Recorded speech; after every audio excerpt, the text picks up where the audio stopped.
सालों में इक़्तिदार पाने वाला कोई भी हुक्मरान ये दावा नहीं कर सकता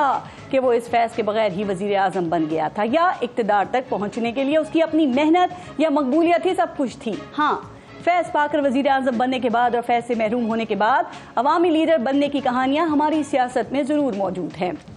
पहले अवामी वज़ीर आज़म भुट्टो साहब को भी उस वक्त सियासी उरूज मिला जब उनकी अपनी सलाहियतों में यही फैज़ शामिल हुआ। उनको ये फैज़ पहले अयूब खान और फिर याहिया खान की सूरत में हासिल हुआ, लेकिन ज़िया-उल हक़ के आने के बाद वो फैज़ से महरूम हुए तो फैज़ की ज़बानी ये कहना पड़ा कि मकाम फैज़ कोई राह में जचा ही नहीं, जो कुए यार से निकले तो सुए दार चले। इस फैज़ की एक खासियत ये है कि अगर ये फैज़ हासिल करने के लिए सियासतदान हर वक्त कतार में लगे दिखाई देते हैं तो इस फैज़ को भी कहीं चैन नहीं मिलता, वो भी किसी ना किसी को मिलने के लिए बेचैन रहता है। इसीलिए भुट्टो साहब के सूएदार जाते ही ये फैज़ मियां मोहम्मद नवाज शरीफ को मुंतकिल हो गया।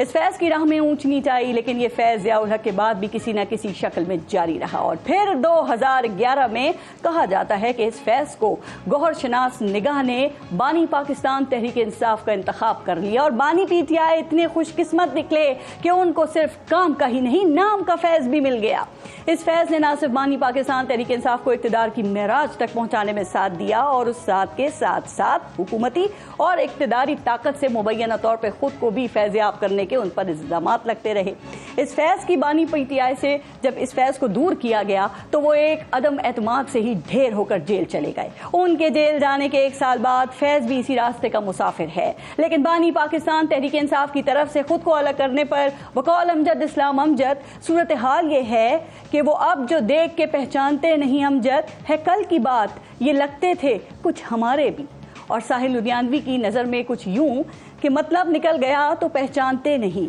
यूं जा रहे हैं जैसे हमें जानते ही नहीं। ये पहचानने और ना पहचानने की सूरत हाल अब किस तरफ जाएगी, आज के प्रोग्राम में इस पर भी हम बात करेंगे। पहले लेंगे ब्रेक, आप देखते रहिएगा न्यूज़ बीट।